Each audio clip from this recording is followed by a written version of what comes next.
Selanjutnya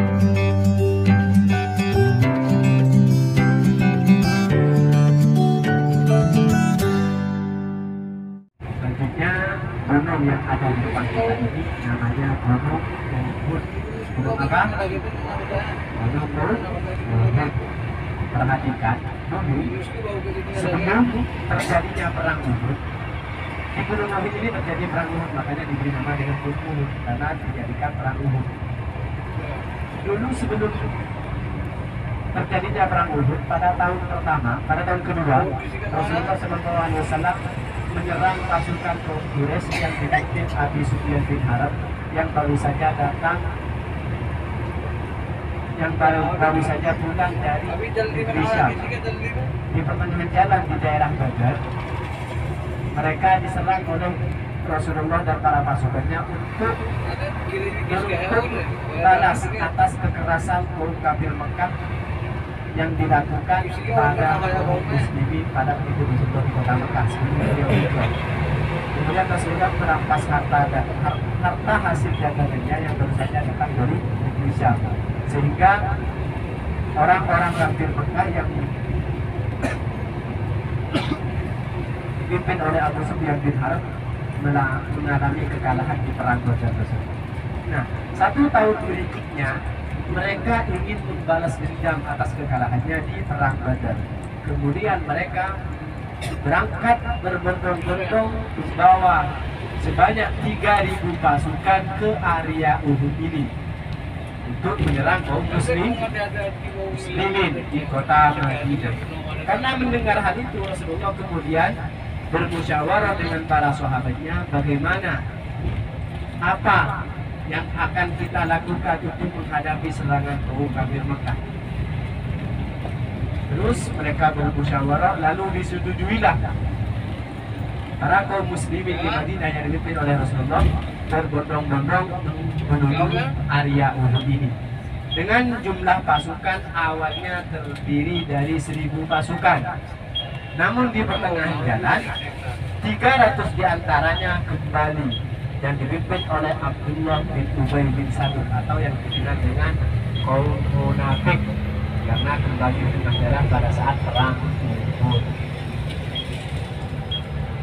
Nah, pada saat perang Uhud, pasukan kaum muslimin terdiri dari 700 orang, sementara kaum musyrikin sebanyak 3.000 pasukan. Saya ulangi, kaum muslimin berapa? Kaum muslimin sebanyak 700, sementara kaum kafir berapa? 3.000. Ingat pada saat perang Uhud.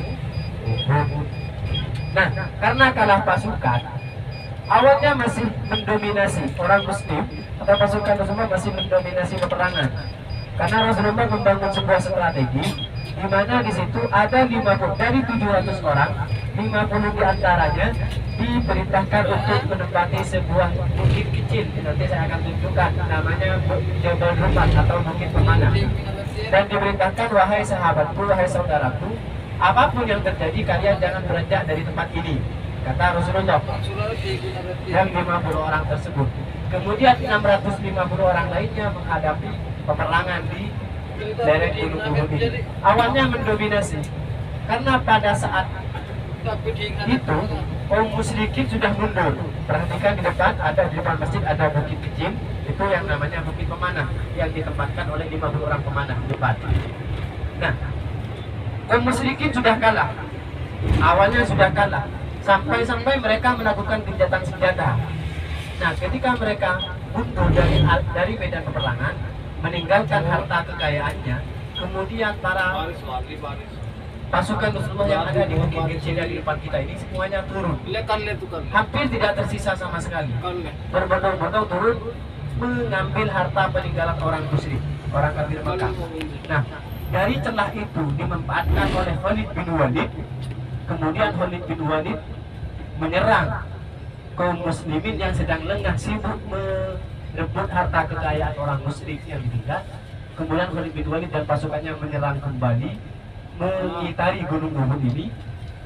Kemudian disitulah keadaan kaum muslimin hancur berantakan, sampai pembesar pasukan kaum muslimin termasuk Sayyidina Hamzah berhasil dibunuh oleh kaum musyrikin yang membunuh namanya Wahsy.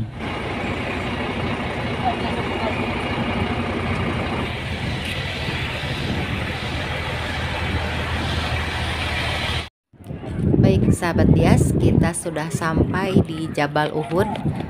Kita langsung menuju ke makam para syuhada Uhud yang gugur dalam perang Uhud sahabat Dias. Kita akan bertabaruk serta tawasul di sana, mendoakan para syuhada yang gugur di medan perang Uhud sahabat Dias.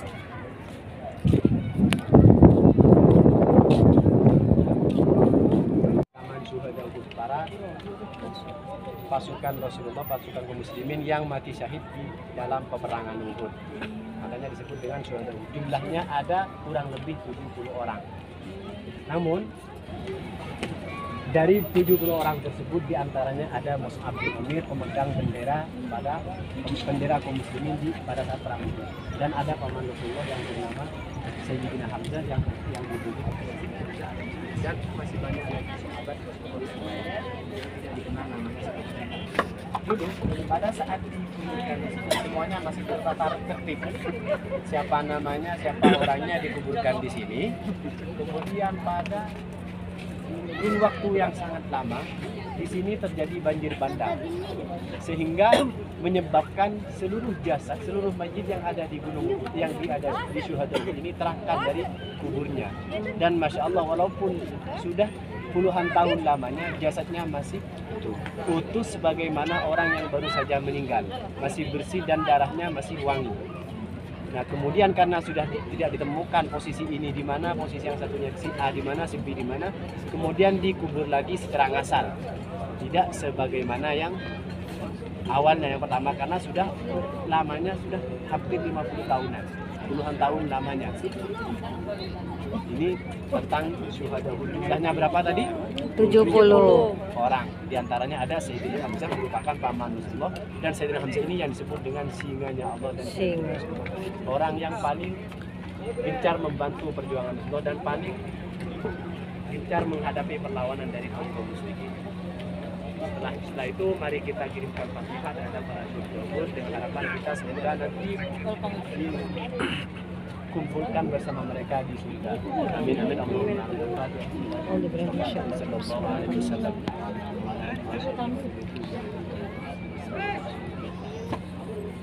Al-Fatihah. A'udzu billahi minasyaitonir rajim. Bismillahirrahmanirrahim.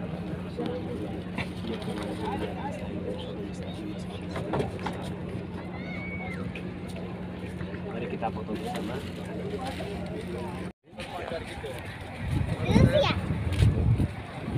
Baik sahabat Dias, sekian dari Bunda Dias untuk saat ini. Terima kasih, doa terbaik dari Jabal Uhud untuk sahabat Dias dimanapun berada. Allah mudahkan untuk sahabat menuju Baitullah. Amin ya rabbal alamin. Assalamualaikum warahmatullahi wabarakatuh.